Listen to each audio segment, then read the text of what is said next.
Week 7 is in the books, and we are taking a look at the rookies here in fantasy football. We're going to give you our updated rest of season rankings, and we are joined by a special guest here today, Daniel Harms of Footballguys. Of course, another FBG staffer here. You can always catch Daniel's work here on the YouTube channel, where every week he is doing the must-start players every single week, where he actually does a film breakdown. It's a very, very different way to look at fantasy football. Instead of just giving you the numbers and stuff, Daniel brings you the film and the real analysis. So before we jump into everything today, I want to take a look at the 5 rookies we have here that did not make the cut for the top 15, fellas. So we've got at number 20, Michael Wilson, wide receiver for the Cardinals. Number 19, Jaden Reed, wide receiver for the Packers. At 18, Quentin Johnston, wide receiver for the Chargers. 17, Zach Charbonnet, the running back for the Seahawks. And then Michael Mayer, tight end for the Las Vegas Raiders. Now, these are all rookies that have been producing so far, and some of them looked better than others, right? They've had some good games. Which one of these guys is most likely to end up finishing better than how we have them ranked currently? Daniel, since you are the guest, let's go to you first. So for me, it's going to be Quentin Johnston. I feel like, and I know people are really heartbroken about what's happening right now in Los Angeles, especially after a game against the Chiefs where you felt like they probably should have thrown the ball to him a little bit more, and it didn't end up happening. So I totally get the hesitation. I think that with Mike Williams just needs to be the kind of archetype of receiver that they end up having Quentin Johnston be right now. I saw a couple of out routes and downfield routes against the Chiefs where they played the back shoulder throw like they do with Mike Williams. Do that a little bit more. Get him the ball downfield. He's not someone right now that you want running a ton of, just crossers and all the way downfield. You have to find different ways to get him the ball, whether it's early in yak yards after the catch opportunities or some back shoulder throws to allow him to get his hands around. Don't make him think too long with the ball in the air. Just let him go get the football, just kind of move around and do things like that. So I think that their offense is going to figure some things out. It's a brand new offense still from Kellen Moore this season. They're still having some issues the last 2 games against really good defenses. They have struggled a little bit. I think Justin Herbert will figure it out. And I think that passing volume with this offense is going to increase. So I'm going Quentin Johnston. Yeah, he's a yards after the catch guy, so I don't know why they're using him in this downfield role. If they want to get him going and get him up to speed a little bit, just toss him some screens, get the ball in his hand, and let him do what he does best, which is pick up yards after the catch. Yeah, I mean, it's been disappointing thus far, but I kind of agree with your assessment there, Daniel. Yeah, from your lips to Kellen Moore's ears, hopefully. We're seeing a little bit of that adjustment here for Quentin Johnston coming from TCU, where he was set up for yards after the catch quite often. Actually, all the top 3 receivers on that team were top 10 in the nation in college football in yards after catch. So it's a bit of an adjustment period here for Quentin Johnston going into the NFL. Dave, who is your player that you think is likely to finish higher than how we currently have them ranked? No, I think that these guys missed the cut. Michael Wilson, Jaden Reed, Quentin Johnston, Michael Mayer, and Zach Charbonnet is just a testament to how deep this rookie class is and how talented this rookie class is, because all of these guys are going to have relevance in fantasy for the rest of the season. But if I had to put my chips on one guy to really exceed the current ranking that we have, it would be Zach Charbonnet. And obviously we're not seeing much right now, and that is because Ken Walker has been balling out, and there just hasn't really been much of an opportunity for Zach Charbonnet to carve out a role for himself. But he was a great prospect. He's got the size to be a 3-down back. He's got that pass catching upside that we like to see in fantasy running backs, and his efficiency metrics so far have been fantastic. It's unfortunate, though, that we just haven't really seen the opportunity there. But if something were to happen, Walker has to miss a couple of games or something like that, we're looking at Zach Charbonnet as a top 15, top 12 running back in this Seattle offense. So I think all of these guys are going to have some relevance in fantasy for the rest of the season. But if I had to bet on one guy to really exceed the ranking that we have right now, it would be Zach Charbonnet because of that contingent injury away upside. Yeah, I think maybe a week ago, I would have been really excited about Michael Mayer and would have thought that there was a runway for him. And we just don't know what's going to happen with Jimmy Garoppolo here. So, Dave, I think I want to lean with you here on Zach Charbonnet. As much as it pains me to think of anything happening to my sweet prince, Ken Walker, yeah, Zach Charbonnet's got a lot of contingent upside there. We might throw this term around loosely today, but dare I say league winner, maybe, if something happens there. I know that's a little spicy, but that's why I got him. I'm keeping him stashed everywhere. He's not a guy you could even rely on for flex value right now, but it is 100% a bet on the contingent upside. So if for whatever reason he's available, pick him up, stash him at the end of your bench, and just wait. All right. Well, if you're enjoying this video so far, please be sure to give this a like, thumbs up just beneath this video, and drop your comments down in the drop your questions down in the comments below. That's fun to say. So if you have any questions about, maybe you have these rookies stashed on your roster, you're wondering who's going to be the next big breakout guy, what should you do with them, maybe some trade questions that you have, drop those in the comments below, and I'm sure to get back to each and every one of those. And of course, as always, make sure you're subscribed to the Football Guys channel, because we bring you this show, the Football Guys Fantasy Football Show, 4 times a week. We've got the Audible live with Sigmund Bloom and Cecil Lammy, the Football Guys Dynasty Show, great content creators like Daniel Harms, who do all kinds of cool content for you guys here over on Football Guys channel. All right, gentlemen, let's hop into tier number 1 here with our rookies. And some of these are going to be some fairly obvious names, so we won't spend too much time on them. But we're taking a look at the number 1 rookie right now for the rest of the season. And there might be a little bit of a cloud of doubt here, but Bijan Robinson, running back for the Atlanta Falcons, there was just a really weird happening this week that even the NFL is investigating now, where it's reported that everything was looking good for Bijan, but then we got reports that he was suffering from headaches and just didn't feel good. So I'm going to ask each of you this question, just really simply, really quickly. Any worries about the weirdness that happened this last week? I mean, I don't want to read too deeply into it, but I mean, we've seen a lot of really talented players in Atlanta struggle to be fantasy relevant. Kyle Pitts, Drake London, even Desmond Ridder, he's got kind of his highs and lows. Again, we talked about it a little bit yesterday with Joey Wright. Maybe this is just me being scorned from being a seasoned fantasy football manager, but when I hear headaches and migraines, the first thing I think of is Percy Harvin, and that does worry me a little bit.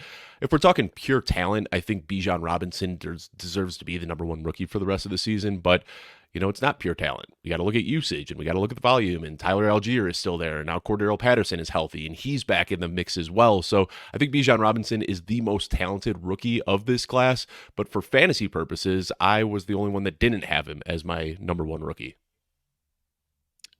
Who did you have as your number 1 rookie? Just out of curiosity. Puka Nacua. Oh, okay. You meant for this week. Got you. I thought you meant like preseason. I was like, no. Rest of season on this show. Yeah. Got you. All right, and then Daniel. I mean, there's not really a history of Bijan sitting out games like this with headaches or anything like that, and there's been a ton of receiving usage, and that's normally what you see with a really good running back for fantasy. So, any worries here about Bijan going forward? My worry is Arthur Smith. I have no idea. I'll be very honest. I don't know anybody, and migraines are different for everybody. I'm not a doctor. I don't know any of this, but I've never known anybody that has a migraine that says, you know what I really want to do today? I want to go block. I want to go pass block some linebackers. I want to take a dive on like the last play of the game. Arthur Smith is out here saying he doesn't feel well. He's got headaches. One thing that I don't want to do in a contact sport like the NFL, when you draft Bijan Robinson at number 8 overall, he's got some headaches. Maybe if he's feeling not up to it, I just don't play him at all. But instead, he throws him out there to pass block and then run up the gut a couple times. That doesn't sit well with me personally. And Arthur Smith, who has done nothing to instill a lot of confidence in any of his fantasy players, that he's got great offensive talent over there. And the one thing that he cares about is winning football games. And here we are, where Desmond Ridder should have had like a 30-point performance against the Buccaneers defense, and he didn't have a great day. So my only question with Bijan Robinson is Arthur Smith. I don't know what's going to happen here with this investigation or whatnot, but hopefully the headaches don't linger, and if he's feeling up to it going forward, he should have the passing involvement and receiving yards and all that fun stuff with touchdowns to be the number 1 rookie the rest of the season. All right, let's get to our number 2 rookie here, and it is Puka Nacua, wide receiver for the Los Angeles Rams. I've got him ranked number 2. Dave, you've got him number 1, as you alluded to. Daniel, you're a little bit lower here on Puka. So, Dave, I want to start with you. Puka is your number 1 rookie rest of the season. What puts him ahead of a guy like Bijan for you?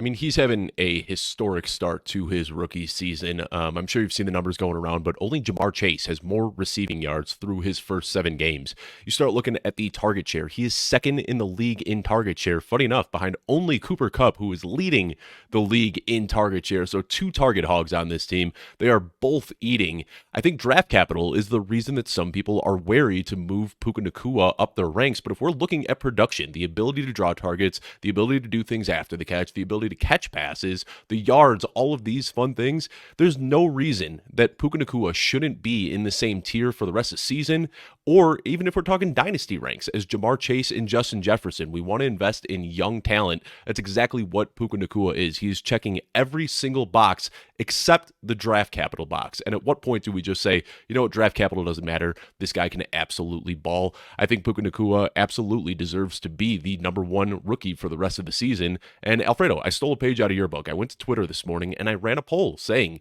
for the rest of this fantasy season, would you prefer Puka Nacua or Bijan Robinson?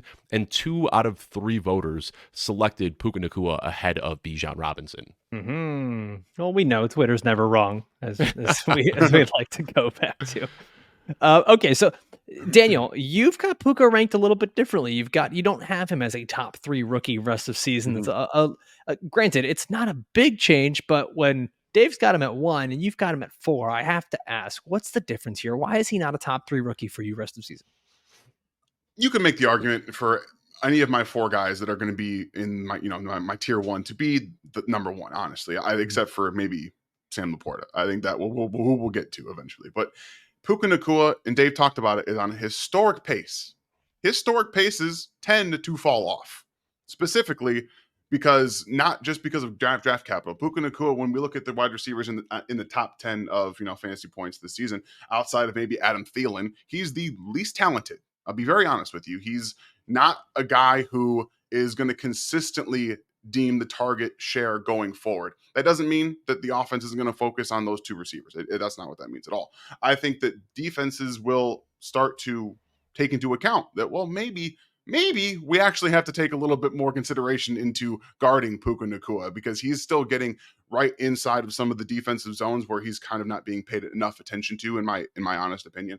But he's been a fantastic player this season. I was a fan of Puka when he was coming out of BYU. Like, he was a good player. I just, didn't necessarily think that this was going to be what we saw out of Puka Nacua the first couple of months of the year. So yeah, he's still a top 4 guy for me. I feel like it's a tend to overreact to what we see with the target share and the involvement, when I think eventually those will start to come down and defenses are going to start to kind of stranglehold on the Rams defense. They're starting out really, really strong right now, and I think that's going to come back to earth a little bit. I'll say this. If there is a coach that I think can continue to scheme up guys to be open, well, there's 2 of them. I'd say Mike McDaniel, and the other one is going to be Sean McVay, who I do think they've done a great job over there. But I do think you do have some very valid points, Daniel. I'm sure the YouTube commenters will be very, very nice about all of this. If they have Puka Nacua on their roster, they're just going to love you. They're going to love you. Oh yeah. Let's move on. Let's go to player number 3 here, Sam LaPorta. We're all pretty much in agreement. I've got him at number 4. You guys each have him at number 3. I don't think there's much to talk about here with Sam LaPorta. Mm-hmm. He's a good tight end on a good offense. If you have him, you're holding on to him. If you don't have him, you're likely not able to get him onto your roster. So Sam LaPorta just continues to be a top, what we want to call him, top 8 tight end rest of season here amongst the fantasy tight ends. Now, the guy I here know this is a redraft show, but real quickly, let me just put you both on the spot. Is it crazy to say that Sam LaPorta is the dynasty tight end 1? I mean, obviously, if you're winning now, you want a guy like Travis Kelce who's pulling 20 points per game. But looking long-term here, I think you can make a very solid argument to put him ahead of Kyle Pitts, to put him ahead of Mark Andrews, ahead of Travis Kelce. I mean, if we're trying to bet on young talent that could only improve, he, like Puka Nacua, has checked all of the boxes. I think you can make a very strong argument to have Sam LaPorta as the dynasty tight end 1. Yeah, Dave, I actually think I think you're onto something there. I think he easily kind of jumps into that top 3 range. I don't know that Kyle Pitts is there anymore. And I think that just kind of then comes down to game theory, right? Like, what are you looking to win now? Are you looking? Because I still think that if we're kind of doing everything as balanced as possible, it's probably Mark Andrews at that 1 spot. Yeah. If I'm trying to combine win now versus age. But yeah, good call on Sam LaPorta. I like that little dynasty drop in here for the show. Let's move on to player number 4, where we're a little all over the place, but we've got him here in our number 1 tier, and it's Achane, running back for the Miami Dolphins. And the big question here, right? He has the injury. He's out for a little bit. Raheem Mostert has been phenomenal. The Dolphins offense and specifically the rushing attack has been phenomenal. How do you guys value a player like this who misses time? Because, it's something where you're trying to then think, okay, I'm not starting him, but I don't want to get him off of my roster. Are you buying, selling, holding? Daniel, you're lowest here on Achane at rookie number 6. So why don't I start with you? How are you valuing Achane going forward? Well, I can tell you that before his injury, I did sell Achane. Like I sold him high at that point, and yeah, he had a good game while he got hurt. I wasn't predicting injury. Obviously, you can't know what's going to happen. It was more of just with these rookies, sometimes you're going to have these blow-ups in performance. And Mike McDaniel, hats off. What he's done is fantastic. He's kind of changed a little bit of what offense is doing right now. We see his offensive scheme, him and McVay. I think it both, honestly, I think he and McVay spent hours on the phone this offseason cooking up some things. Like they were just talking about what they were going to do because they both at come their out Mick meetings. Sorry, I had to. So maybe they were meeting over in a McDonald's. I don't know. Yeah, a little copyright infringement. That's okay. Sorry, Joe. Yeah, it is what it is. We all just try to have these little tiny conversations and see what they do. But I would love to be in on one of these conversations with McDaniel and McVay because they came in week 1 and were both doing the same little tiny motions out on the snap. Like those were both things that they incorporated, and their offense is extremely high focus and high powered. What the Philadelphia Eagles did on defense and what their offensive line is currently looking like, combined with his injury. Now, I don't know if I may have this wrong, but the injury he went out with was not the one he previously dealt with earlier in the season. He got nicked up early in the season, and then he got a shoulder different injury. And then it was an ankle. Yeah. Yes. Got a different injury. That's why I'm lower on him, because we've seen now 2 different injuries. They just lost another offensive lineman, and you have Raheem Mostert ahead of him. So I still think he's going to be a guy who you obviously can just take a hole and hit it for a touchdown at any single given point that he gets the ball. I'm just a little more worried about him going forward.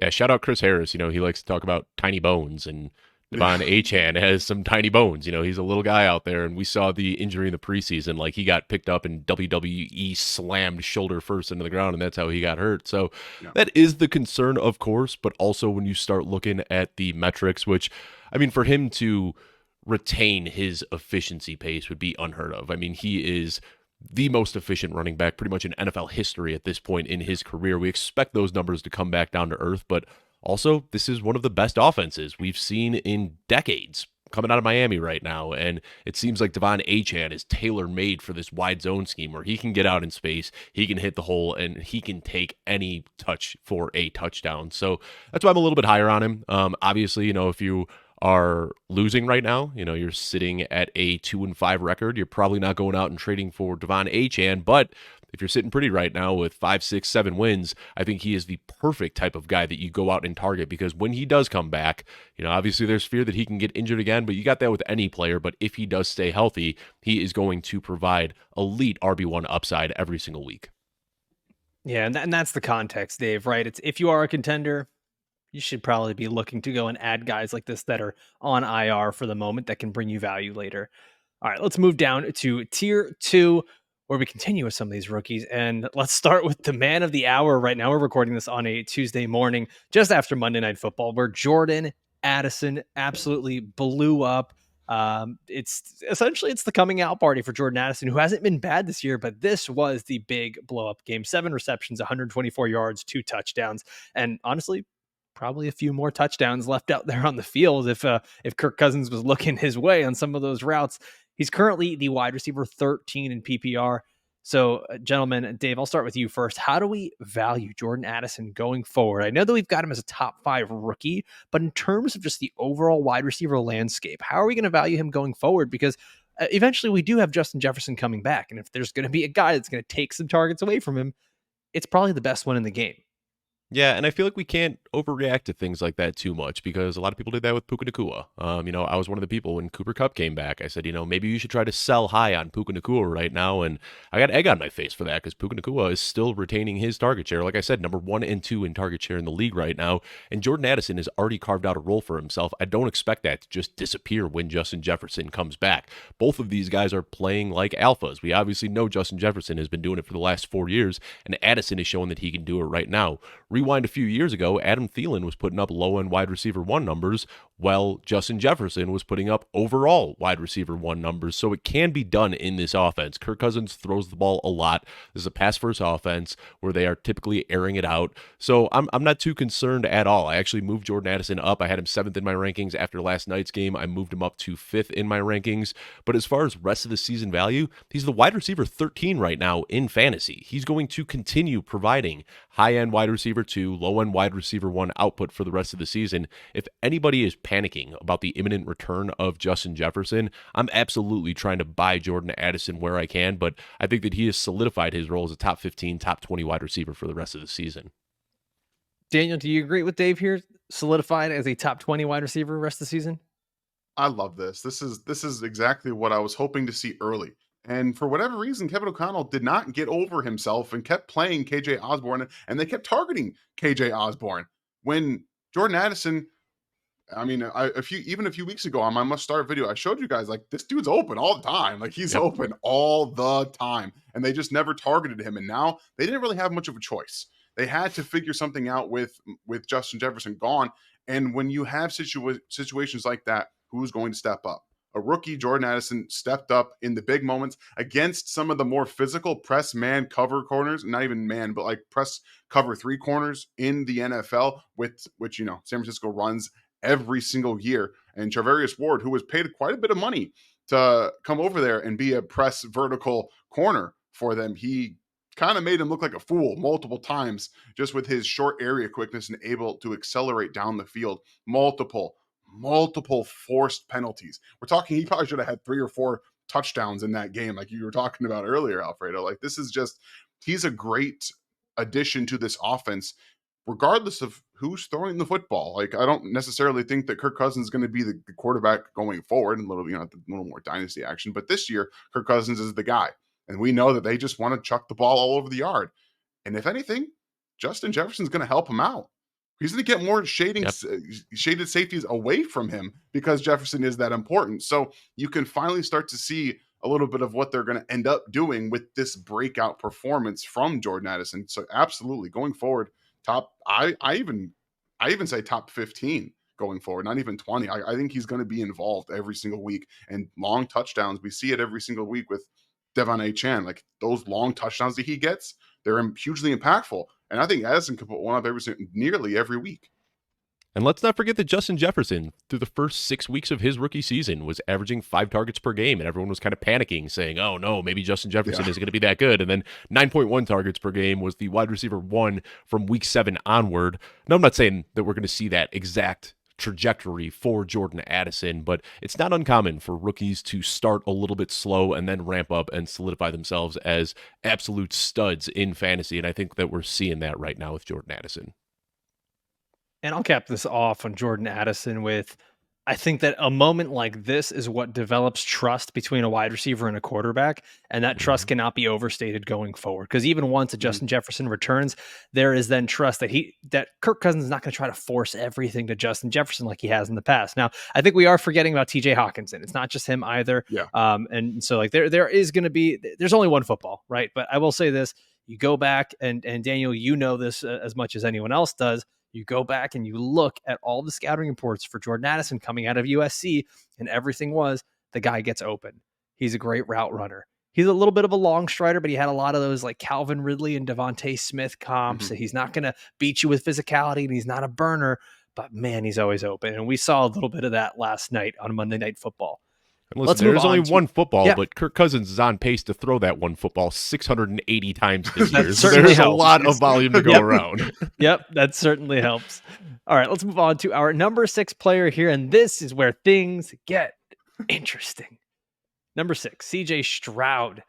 I've got him as my number 10 rookie rest of season. Dave, you've got him at number 7 here.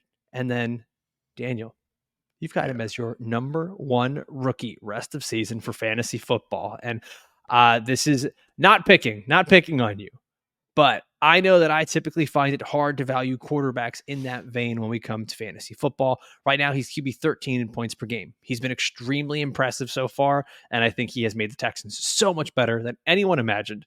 And he's certainly been the best looking rookie quarterback so far.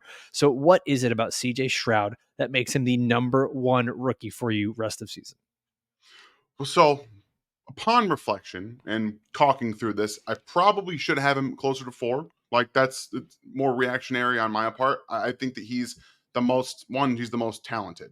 I think he's causing their offense to be good. I'll be very honest with you. He's the reason their offense is good and the reason that they're in games. And I currently see him at quarterback 11 in points per game right now. On our stats over here at Footballguys, and he's got the exact same points per game as Anthony Richardson. And if Anthony Richardson were healthy, would you guys have Anthony Richardson higher than 10 or 7? I gotta say, you got to take that with a grain of salt because Anthony Richardson was knocked out of 2 games in the middle of the game with injuries. So I think I would prefer Anthony Richardson ahead if he was healthy. I'll let you finish your part. I just wanted to add some context to that point per game output. It's fair. And again, injury is part of the game. So you play with what you got and who's on the field at the time. So, CJ Stroud, again, when we're looking at my rankings, I would probably switch him down to 4 because you're right. I think I'm overvaluing quarterback a little bit here in my rankings. So a little bit of reflection on that. But regardless, I think that he's going to be a guy who puts up nearly 20 points a week going forward and coming out of the bye. I think they're going to figure out their offense a little bit more. Tank Dell has been a fantastic addition, a vertical offensive weapon for that offense. And obviously the emergence of, I think, a guy all 3 of us have been really high on ever since he was drafted, and Nico Collins, who's been alpha 1 for that offense. And I'm a huge fan because I'm a Michigan fan going through a little bit of a rough period right now. So just say a prayer for me. And Nico Collins has always been a guy who's got a ton of talent, and he's showing right now that they're actually trusting him a lot, and they can't run the ball. They cannot run the football. They can't get their offensive line to do anything. So the bulk of the work is being done by CJ Stroud, and he's not blinking. Like, he's ready for this moment. So yeah, it's probably a little reactionary, I'll be honest. And sometimes we have to talk to ourselves about players that we like and overvalue maybe. So having a little bit of that moment myself here on this little show for you guys. But yeah, I just think that he's a fantastic player, and he's the reason that offense, in my opinion, is that good. And I think they're only going to get better coming out of the bye. Yeah, I think it just comes down to position. He is the clear-cut wide receiver QB 1 for the rest of this season, especially with Anthony Richardson out. It just comes down to how you value positions. If this is super flex, I think we're looking at CJ Stroud as probably the number 1, number 2 guy for the rest of the season. But I think in single QB, he's probably more in the 6 to 10 range. But yeah, can't deny the talent so far. He is exceeding expectations every single game. Yeah, and just to piggyback and put a bow on this, it's also a lot of what Daniel said. He is the straw that's stirring that drink that is the Texans offense right now. And it's not just what he's been able to do, but he's making other players around him better, like Nico Collins and Tank Dell. So it's just a bright future for CJ Stroud going forward here. Let's get to our number 7 player, and it's Zay Flowers, wide receiver for the Baltimore Ravens. And we're all pretty close on this. I've got Zay Flowers as 6. Dave, you've got him at 6. And then Daniel, you've got him at 7. So Zay Flowers, this Ravens offense as a whole, they're really starting to click. 38 points this past week, week 7 for the Ravens. Lamar Jackson over 350 passing yards. Everything looks like it's finally starting to gel. It's the Todd Monken offense we were promised. And I think I've heard it on every single Football Guys show so far over the last few weeks, is that new offenses take time, and we need to give Lamar Jackson and Zay Flowers time. Right now, Zay Flowers, he's leading the Ravens in targets per game. He's got double-digit PPR points in 6 of 7 games. He is just producing, and it doesn't look like he's needed much time at all. He has hit the ground running. So, Dave, I'll throw this to you. How valuable can the wide receiver 1 position be in this offense? Very valuable. And I just wrote about Lamar Jackson in my 3 up, 3 down article as trending up because, like you kind of alluded to, this Todd Monken offense is finally starting to click. we were really disappointed early in the season when we said, wait, this isn't what we were promised. Lamar Jackson was thrown for the fewest intended air yards per pass attempt of his career, just kind of checking down. And we were like, wait, this isn't right. And I feel like we saw something very similar last year in Chicago, where we had this new offense, and it kind of took 4 or 5 weeks for Justin Fields to get up to speed in that offense. But over the last 3 weeks, we have seen Lamar Jackson almost double his intended air yards per pass attempt. Now, overall on the season, the volume hasn't really been there. The Ravens have attempted 201 passes, which is 8th fewest in the league. But again, we're kind of looking at the last 3 weeks rather than the full 7-week sample as a whole. And over those 3 weeks, we have seen the attempts per game go up. So on a target share basis right now, Zay Flowers is pulling a 28% target share. That is 13th highest in the league. So if we see this offense continue to pass more and continue to pass deeper downfield, Zay Flowers has legitimate wide receiver 1 upside for the rest of the season. All right, let's get to our number 8 player here. That's Jahmyr Gibbs, running back for the Detroit Lions. I've got him at 7. Dave, 8. Daniel, you are lowest on Jahmyr Gibbs at 9. And I think we're all very close, right? But I think there's actually a good reason to be a little apprehensive about Jahmyr Gibbs going forward. It's just kind of how many times are we going to step on this rake here? The DeAndre Swift rake, where we keep thinking this player's super talented. They catch so many passes. They're a great weapon. Look at them when they're on the field. And then Dan Campbell's like, no, that's not how that works. And so we finally got to see a big game here from Jahmyr Gibbs, where he was a top 20 running back this past week. He's actually only had 1 top 20 performance this season, and happened to be this week without David Montgomery. So Daniel, I'll ask you this, because I want to hear it from the person who's actually got him ranked lowest. Is there a path here for Jahmyr Gibbs to be a top 24 fantasy running back with David Montgomery in this lineup as well? There's a path. It's a very slim path. You really can't walk too far either side. You're going to fall right off of it. But it's because the Lions defense right now is losing a lot of their starters. How much is that going to impact their game script? The only reason that Jahmyr Gibbs was as impactful in this game against the Ravens is because, one, it wasn't close. They had to throw the ball in the entire game to keep up, and they were getting pressure all over Jared Goff, so he had to check down to him a bunch of times, and he got a bunch of catches. So the game script perfect laid out for Jahmyr Gibbs.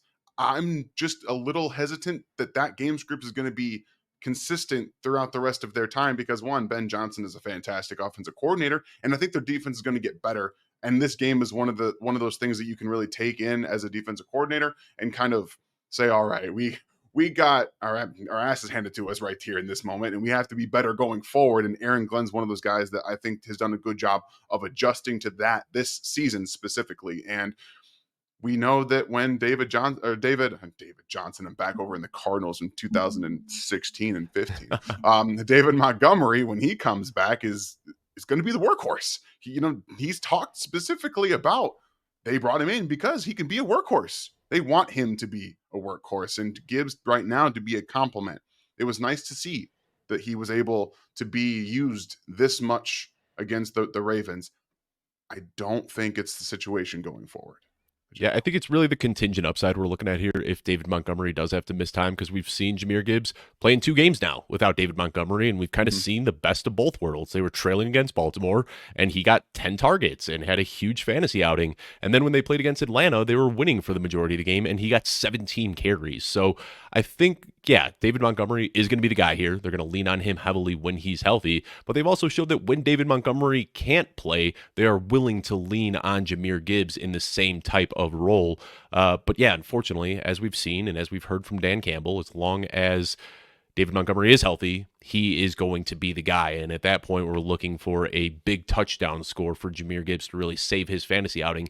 It's crazy to say, but if David Montgomery is active, like, you don't even feel good putting Jahmyr Gibbs into your fantasy lineup. Dave, you still on the David Montgomery as a top 5 running back rest of the season train? I am. Yeah. All right, moving on. Let's go to tier number 3 here. Well, we've got 3 wide receivers that are all trending upward. They're progressing in the right direction. We love to see that. And that's a big reason why we did this show here, talking about rookies, because they can really change your season. We always see rookies get better as the season goes on. And sometimes they're the guys that save your fantasy season. So let's start off with our first player here in tier number 3. At number 9, we've got Rashee Rice, wide receiver for the Kansas City Chiefs. We're all pretty close. I've got him at 11, Dave at 10, Daniel at 9. So Rashee Rice, he's been on a hot streak lately, 3 straight finishes as a wide receiver 3 or better. In week 7, he was the wide receiver 14 in PPR. We finally saw the big game for him. His role keeps growing. Daniel, you know what? No, let's go to Dave because I know Daniel's got some great thoughts on this. He's our resident Kansas City Chiefs guy. Dave, is Rashee Rice the one that the prophecy spoke of, the wide receiver for the Chiefs that would save everything? I mean, we hoped Kadarius Toney was going to be the guy. We hoped Sky Moore was going to be the guy, and I think everybody had hope that one of these guys was going to step up, and sure enough, it seems to be Rashee Rice. And, second round wide receiver coming into the league. We knew he was a really good athlete, and we're seeing it start to come together now. The issue so far is that he has not seen a significant snap share, but when he's on the field, he is drawing targets at a ludicrous rate. He is 5th in the league in targets per route run. Deontay Johnson, Tyreek Hill, Cooper Kupp, Amon-Ra St. Brown, and then Rashee Rice. Now, the good news is that he has seen his snaps and his routes run go up for 3 consecutive weeks. Over those 3 weeks, he has been second in targets behind only Travis Kelce. He is solidifying his role as the wide receiver 1 on the Chiefs right now. I don't want to use this term and throw it around all willy-nilly, but Rashee Rice is still available on waivers in a lot of leagues. If you can, he is a guy that you throw a ton of fab at because he has legitimate league-winning upside this year.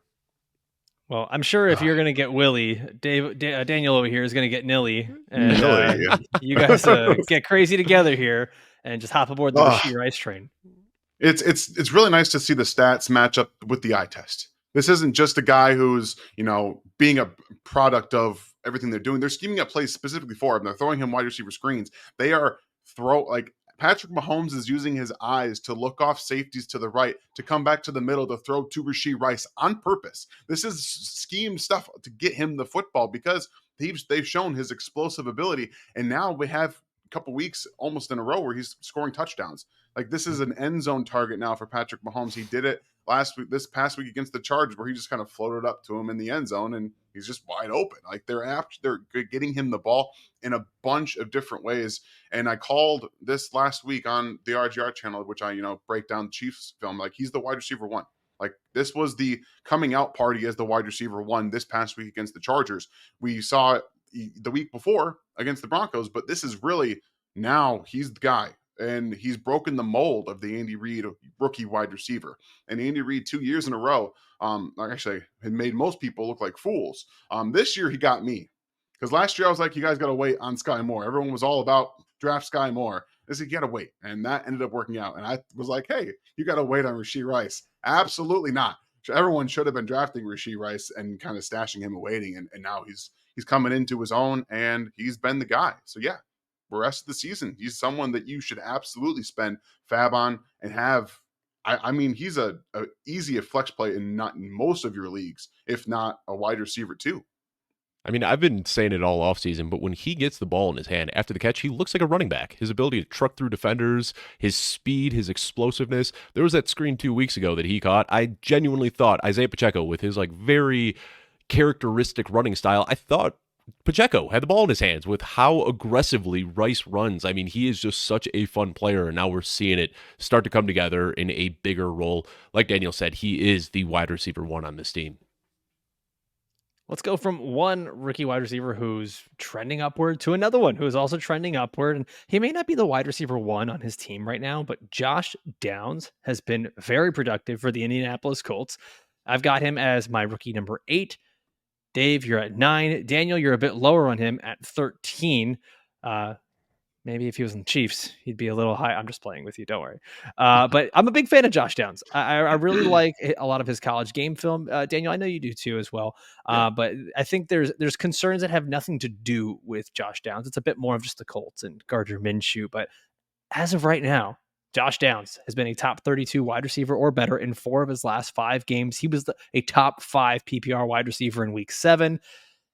Things just keep trending upward and upward and upward. And this passing attack in Indianapolis has totally changed with Anthony Richardson out of the lineup. Gardner Minshew gives the passing attack a bit more life. So, Dave, let's start with you here. Josh Downs, where does he continue going? Does he keep trending upward, or are we seeing him sort of maybe plateau at this point? Is he going to be maybe in that low end wide receiver 2, high end wide receiver 3 range rest of the season? I think that's kind of where he's going to be, kind of a back end wide receiver too, but he's somebody that absolutely belongs in your fantasy lineups. We talked about him at length yesterday with Joey Wright on the waiver show. Puka Nacua, Zay Flowers, Jordan Addison, these are the guys that are getting all the buzz right now, but Josh Downs is quietly having a very, very good season. Second on the Colts in targets. He's got 33 receptions and over 400 receiving yards. And I think that with Gardner Minshew there, the concern with Josh Downs early in the season is that rushing rookie quarterbacks are kryptonite to wide receivers. So we were nervous about Michael Pittman, but now Gardner Minshew is, crazy to say at this point, he's kind of a seasoned vet. He's been around the block. He can support multiple fantasy weapons. We know Michael Pittman's going to get his, and there's going to be enough for Josh Downs as well. This team is thrown at a much higher rate. So I don't know if Josh Downs is going to have the same upside as a lot of the other guys that we've talked about, but if you're looking for a guy who's going to pull consistent volume, has good after the catch abilities, and has shown an ability to score touchdowns, Josh Downs absolutely belongs in the conversation as kind of a back-end wide receiver 2, high-end wide receiver 3. Daniel, in just a couple sentences here, what has you lower on Josh Downs and the Gardner Minshew passing attack? Just the Colts. I don't believe in the Colts. I think that this is a little overreaction to his 125-yard game. Before that, he had one game over 57 yards. So I'm just more. I think he's just going to level out, and that's the biggest thing for me. I was a big Josh Downs fan. Loved him. Like, he was my wide receiver 3 coming out of the draft. Like, I loved him. He was fantastic. Let's go. So, Wide receiver 4 over here. Yeah, I'm a big fan of him. I don't trust Gardner Minshew in the Colts. I just don't. All right, let's get to, I think, was almost everyone's wide receiver 1 in the pre-draft process, or most people. Jaxon Smith-Njigba, wide receiver for the Seattle Seahawks.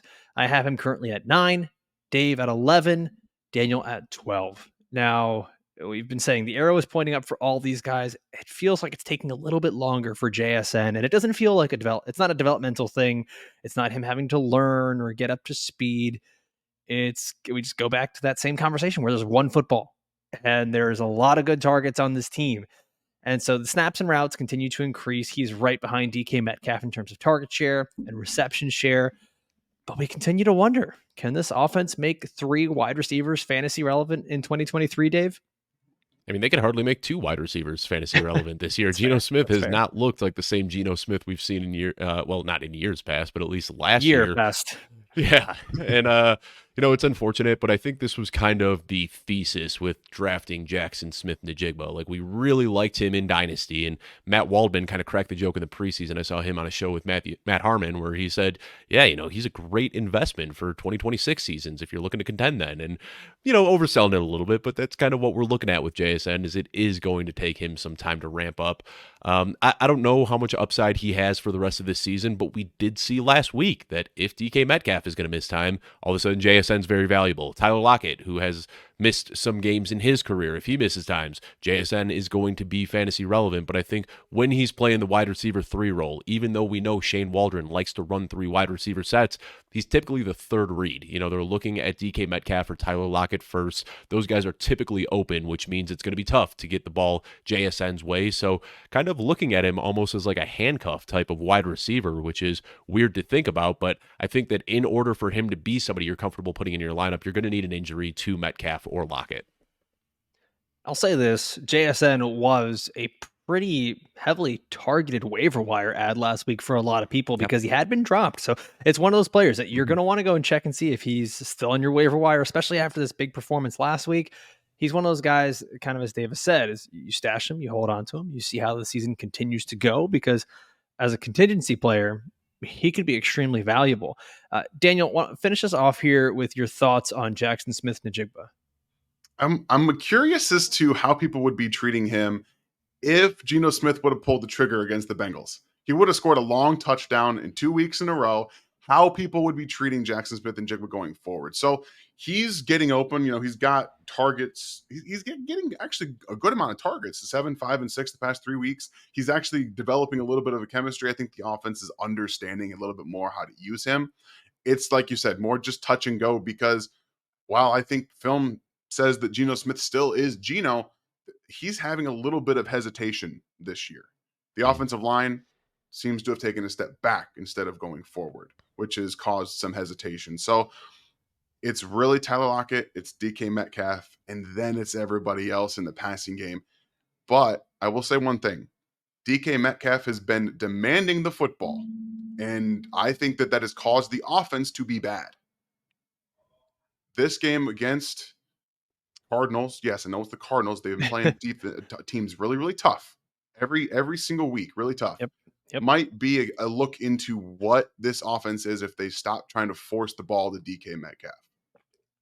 Well, I think an underrated point here too is Seahawks coming out of a bye week, looking to get these young players, specifically JSN, more involved. And you typically see these teams, once they come out of a bye week, they kind of have plans to get some players that maybe haven't been touching the ball as much, injected into that offense and give it some more life. And JSN's slow start, I mean, it makes sense if you think about it. Maybe we were quick to discount it in the offseason, but he basically sat out all of last year. Yeah. And then he had a preseason injury that set him back. So this slow ramp up makes sense. I mean, there's plenty of reason for it. Not only does he have stiff target competition, not only is the team throwing less than they did last year, but he's almost a year and a half removed from meaningful football. So I think that we could see him get better as the season goes on, but there is still risk in this offense. Great point. Well, we've got 4 more rookies to go. And like we've been saying, these are the guys that could break out in a major way, really save your team here and help you make that playoff push. So if you want to find out who these players are, who we're talking about, who are these rookies trending in the right direction, we're going to continue this conversation over on the audio version of this show. All you have to do is click the link down in the description below, and you can head on over to the podcast. We're available on Apple, Spotify, or wherever you get podcasts. This has been our rookie rankings for the rest of the season. Thank you so much for watching. Adios.